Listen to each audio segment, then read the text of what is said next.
오늘 우리가 볼 말씀은 열왕기상 12장입니다. 열왕기상 12장 1절에서 11절 말씀 보도록 하겠습니다. 열왕기상 12장 1절부터 읽겠습니다.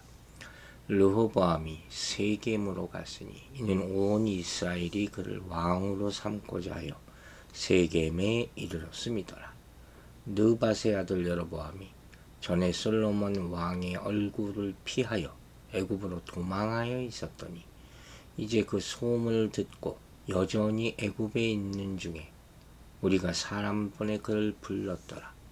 여로보암과 이스라엘의 온 회중이 와서 르호보암에게 말하여 이르되 왕의 아버지가 우리의 멍에를 무겁게 하였으나 왕은 이제 왕의 아버지가 우리에게 시킨 고역과 매운 무거운 멍에를 가볍게 하소서. 그리하시면 우리가 왕을 섬기겠나이다. 르호보암이 대답하되 갔다가 3일 후에 다시 내게로 오라 하매 백성이 가니라. 르호보암 왕이 그의 아버지 솔로몬의 생전에 그 앞에 모셨던 노인들과 의논하여 이르되 너희는 어떻게 충고하여 이 백성에게 대답하게 하겠느냐. 대답하여 이르되 왕이 만일 오늘 이 백성을 섬기는 자가 되어 그들을 섬기고 좋은 말로 대답하여 이르시면 그들이 영원히 왕의 종이 되리이다 하나 왕이 노인들이 자문하는 것을 버리고 자기 앞에 모셔있는 자기와 함께 자라난 어린 사람들과 의논하여 이르되 너희는 어떻게 자문하여 이 백성에게 대답하게 하겠느냐. 백성이 내게 말하기를 왕의 아버지가 우리에게 매운 멍에를 가볍게 하라 하였느니라. 함께 자라난 소년들이 왕께 아뢰어 이르되 이 백성들이 왕께 아뢰기를 왕의 부친이 우리의 멍에를 무겁게 하였으나 왕은 우리를 위하여 가볍게 하라 하였은즉 왕은 대답하기를 내 새끼손가락이 내 아버지의 허리보다 굵으니 내 아버지께서 너희에게 무거운 멍에를 메게 하였으나 이제 나는 너희의 멍에를 더욱 무겁게 할지라.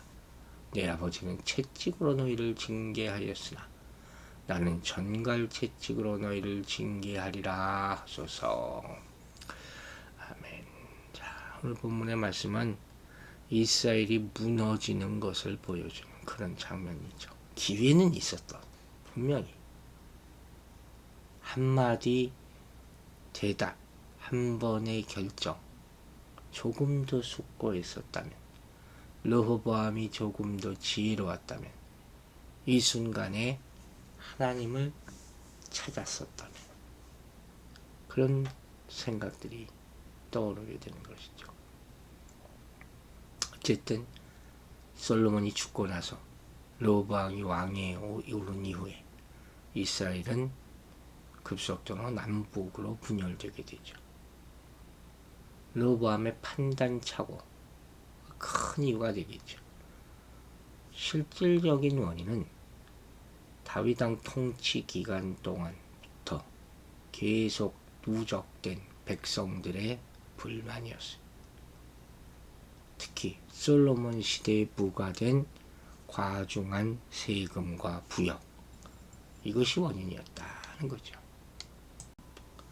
먼저 르호보암 왕이 세겜으로 갔다고 이렇게 1절 시작하죠. 세겜 유명한 곳이죠.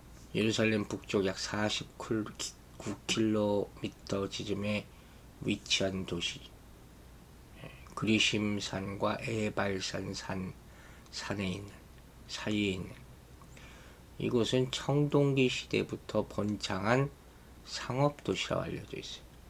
또 아브라함이 하란을 떠나서 처음으로 제단을 쌓고 하나님으로부터 땅의 약속을 받은 곳이 바로 이 세겜이에요. 창세기 12장 5절부터 이야기가 나오죠. 그럼 이 왕이 된 르호보암이 왜 세겜으로 갔을까? 그 단서를 온 이스라엘이 그를 왕으로 삼고자 하여 하는 이 말에서 찾는 거예요. 히브리어 본문을 직역하면 온 이스라엘이 그를 왕으로 만들기 위해가 되거든요. 그럼 어떻게 이스라엘 백성이 르호보암을 왕으로 만들었다는 것인가? 자, 다윗의 경우를 살펴보면 그 절차를 잘 알 수 있잖아요. 즉, 다윗이 헤브론에 있을 때 유다 사람들이 그에게 뭘 합니까? 기름을 부었어요. 그래서 유다의 왕으로 세웠다는 기록이 사무엘하 2장 4절에 나옵니다. 그리고 이후에 이스라엘의 장로들이 다윗과 계약을 체결하고 그에게 기름을 부어서 이스라엘 왕으로 세우게 되는 거예요. 이렇게 이스라엘의 새로운 왕과 계약을 맺고 기름을 붓는 관습이 있었다는 것이죠. 그러므로 르호보암이 세겜에 행차한 목적은 이스라엘 백성과 계약을 체결하고 이스라엘 장로들로부터 기름 부음을 받아 이스라엘의 왕으로 세움 받기 위함이었다. 아시겠죠? 세겜이 왜 중요하냐? 언약 갱신의 상징적인 장소가 바로 이것이었다는 거예요. 역사적인 장소예요. 이스라엘에게는. 어쨌든 하나님께서는 언약에 불순종한 솔로몬에 대한 심판을 하시고, 하지만 다윗과의 언약을 기억하셔서 긍휼을 베푸셨기에 르호보암이 일단은 세겜에서 왕이 될 수 있었다는 것을 볼 수 있죠. 2절 보겠습니다. 느밧의 아들 여로보암이 나타나요. 사건이 일어나는 거죠. 전에 솔로몬 왕의 얼굴을 피하여 애굽으로 도망하여 있었더니 이제 그 소문을 듣고 여전히 애굽에 있는 중에 무리가 사람을 보내 그를 불렀더라. 여로보암과 이스라엘의 온 회중이 와서 르호보암에게 말하여 이르되, 이 만남이 이제 일어나는 거예요. 세겜 총회에 참석한 백성들은 여로보암과 이스라엘의 온 회중이었다는 것이죠. 즉, 사람들이 당시 애굽에 피신해 있던 여로보암을 불러온 거예요. 솔로몬에게 저항하다가 애굽으로 도망친 여로보암을 왜 불러왔을까? 그와 생각을 같이 하는 무리가 있었다는 것이죠. 그 백성들은 지금 각오를 아주 단단히 하고 르호보암을 만날 준비를 하고 있었던 것이죠. 뭔가 보상을 받고 싶어 했겠죠. 그리고 당시 백성의 신뢰와 기대를 받고 있던 여로보암은 이스라엘 온 회중의 대표가 되고 있었다는 거죠. 그래서 솔로몬의 왕위를 이제 막 계승한 르호보암 왕이 백성의 소리에 귀를 기울이기 위해서 신하들을 대동하고 세겜에 갑니다. 솔로몬이 하나님께 간청한 것이 바로 백성의 소리를 듣게 할 수 있는 듣는 마음 아니었습니까? 왕이 가져야 할 가장 기본적인 마음. 그러니까 여기까지만 보면 이 백성의 소리에 귀를 기울이려고 하는 르호보암의 행동은 지혜로운 것이었어요. 이때까지 이렇게 이스라엘이 갈라질지도 모르고 생각도 안 했겠죠. 근데 4절, 5절 자 얘기를 봅시다. 왕의 아버지가 우리의 멍에를 무겁게 하였으나 왕은 이제 왕의 아버지가 우리에게 시킨 고역과 매운 무거운 멍에를 가볍게 하소서. 그리하시면 우리가 왕을 섬기겠나이다. 르호보암이 대답하여 갔다가 3일 후에 다시 내게로 오라 하매 백성이 가니라. 르호보암이 이 순간, 여러분 여기서 멈추고 생각해 보세요. 백성의 소리를 들었다면 이스라엘은 역사가 달라졌을 거예요. 그렇죠? 백성이 바라는 것은 부역과 세금을 가볍게 좀 해주십시오 하는 것이고, 이 조건이 받아들여지면 새 왕을 섬기겠다는 얘기 아닙니까? 그런 계약을 체결하자는 거예요. 그런데 이런 요구에 르호보암이 신중한 태도를 보면서 3일 후에 대답하겠다. 지금 이렇게 말하는 거예요. 이스라엘 백성이 다윗 왕조의 통치로부터 얻은 것이 뭡니까? 통일 왕국을 안정화하고 영토와 영향력을 확대하고 이스라엘 국민으로서의 자부심을 가질 수 있게 된 것. 그게 큰 자산이죠. 근데 문제는 솔로몬의 통치하에서 화려함과 부를 누렸지만 내부적으로 썩어가고 있었다. 너무 과중한 부담이 있었다는 거예요. 곪고 있었다는 거예요. 성전, 궁궐 계속 신축하죠.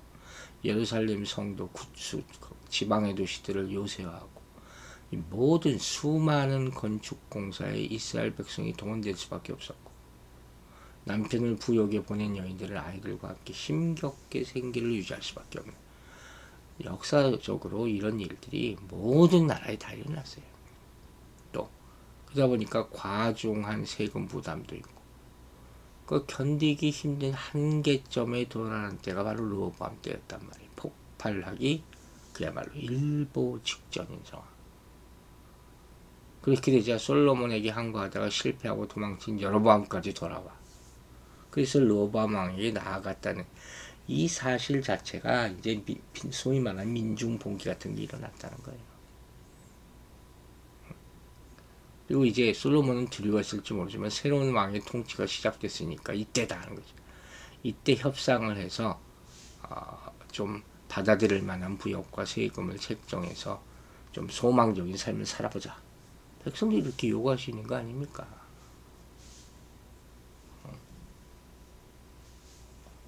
그래서 지금 르호보암이 만나 주었다는 것이죠.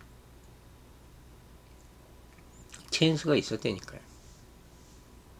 그러니까 하나님께서 다윗과의 언약을 기억하심으로 르호보암을 심판하시려고 하지만 그 중에도 그 와중에도 은혜와 긍휼을 베푸신 거예요. 그래서 기회를 주신 거예요. 아직까지는 반역이 일어나지 않게 한 번 더 숙고할 찬스를 주시는 거죠. 시간을 주시는 거죠. 6절 보세요. 르호보암 왕이 그의 아버지 솔로몬 생전에 그 앞에 모셨던 노인들과 의논하여 이르되 너희는 어떻게 충고하여 이 백성에게 대답하게 하겠느냐. 대답하여 이르되 왕이 만일 오늘 이 백성을 섬기는 자가 되어 그를 섬기고 좋은 말로 대답하여 이르시면 그들이 영원히 왕의 종이 되리다. 오늘 말씀의 주제예요. 왕이 만일 이 백성을 섬기는 자가 되면 이런 왕국은 평화롭게 유지될 수 있었다는 거예요. 여기서 노인은 누굽니까? 장로로 보는 것이 적합하겠죠. 당시 장로들은 성읍과 도시의 지도자들이죠. 백성의 사정을 누구보다 잘 아는 사람들. 그 르호보암 왕에게 지금 백성을 섬기십시오. 이렇게 충고하고 있는 거예요.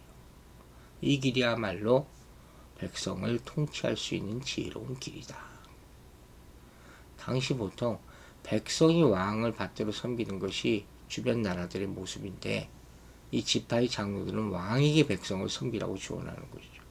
이것이야말로 섬기는 리더십이라는 거죠. 뭐 고대 중동에서는 뭐 거의 전 세계가 다 그렇겠지만 당시 왕국마다 절대 왕권을 구축했을 거 아닙니까? 심지어 애굽을 보면 왕을 신의 아들 혹은 신으로까지 격상시키면서 왕의 권위를 절대화하려고 했어요. 근데 이스라엘을 보면 왕은 백성 가운데서 선택된 사람일 뿐이고 왕의 임무는 하나님의 뜻을 통치 가운데 구현하는 것이다. 그래서 이스라엘이 택한 백성이라는 거예요. 구별된 나라라는 거예요. 그렇기 때문에 왕에게 하나님의 백성을 섬기라고 권하는 것은 생소한 얘기가 아니잖아요. 당연한 거지. 이처럼 하나님은 르호보암이 세겜에서 왕이 될 수 있도록 긍휼을 베풀어 주셨을 뿐만 아니라 솔로몬의 대적자로 세우신 여로보암과의 만남을 통해서 더 좋은 왕이 될 수 있는 계기, 깨우침을 주시는 거예요. 당연히 르호보암의 첫 번째 선택은 여기까지는 괜찮았어요. 장로들을 만나서 조언을 구하는 거니까. 이렇게 성도들 모든 우리는 중요한 결정을 앞두고 하나님께 물어봐야 되고 지혜롭고 성숙한 사람들에게 조언을 새겨 들어야 된다 하는 아주 귀한 말씀을 오늘 주시는 거예요. 그런데 8절과 9절, 10절, 11절에 어떤 내용이 나와 있습니까? 르호보암이 결국 장로들의 권고를 귀담아 듣지 않고 젊은 신하들의 소리를 듣게 되는 안타까운 모습이 보여요. 이들 대부 고관 대작들의 아들, 왕의 측근들이죠. 안타까운 모습이에요. 여러분, 인간의 부족함, 개인의 부족함은 노력을 통해서 극복할 수 있고, 한계는 다른 사람과의 만남과 도움을 통해서 이겨낼 수 있다는 말들을 하잖아요. 르호보암도 장로들의 조언을 받아들일 기회가 있었다니까요. 그런데 이 젊은이들과 장로들 가운데 르호보암은 젊은 세대의 조언을 받아들였어요. 그 자체가 나쁘다는 게 아니에요. 그들의 조언이 지혜롭지 못했고 어리석었다는 거죠. 참 안타까운 얘기죠. 모세는 장인 이드로의 조언을 받아들여서 모든 문제를 해결하고 자신의 부담을 덜었던 그런 내용이 출애굽기에 나오죠. 성경은 아비의 교훈을 따르라 이렇게 말합니다. 지혜는 경험자에게서도 많이 얻을 수 있는 거예요. 그만큼 산 세월이 있으니까. 르호보암은 결정적으로 앞에서 말한 듣는 마음을 갖지 못했다는 거예요. 어른에게 얻을 수 있는 지혜를 거부했다는 것이죠. 백성들의 말을 듣고 그들의 말을 존중한다면 실패하지 않았을 거예요. 여러분 주변에 좋은 조언자가 많기를 바랍니다. 들어야 돼요. 신앙도 마찬가지예요. 독불장군이 있어요. 신앙이 자기만 옳다고 생각하는 사람들이 있어요. 자기가 대단한 존재라고 착각하는. 참 어리석은 거예요. 들음에서 지혜도 없고 믿음이 생기는 것이죠. 모든 사람은 들어야 됩니다. 깨닫고 명심하시기 바랍니다. 젊은 신하들은 왕의 권위를 더 높이고 더 많은 세금과 더 무거운 부역을 부과하라고 왕을 부추기죠. 이들은 당시 백성의 삶이 얼마나 고통스럽고 극한 상황이었는지 알지 못하고 있었던 거죠. 고관 대작의 아들들이니까 맨날 흥청망청 살았겠죠. 세상 어떻게 돌아가는지 모르고. 그들이 무슨 판단력이 있겠습니까? 그들은 백성을 살피고 나라의 장래를 돌아보고 백성에게 희망을 줄 수 있는 그런 의견을 제시하기보다는 왕의 귀말 즐겁게 하는 아첨꾼들이었다는 거예요.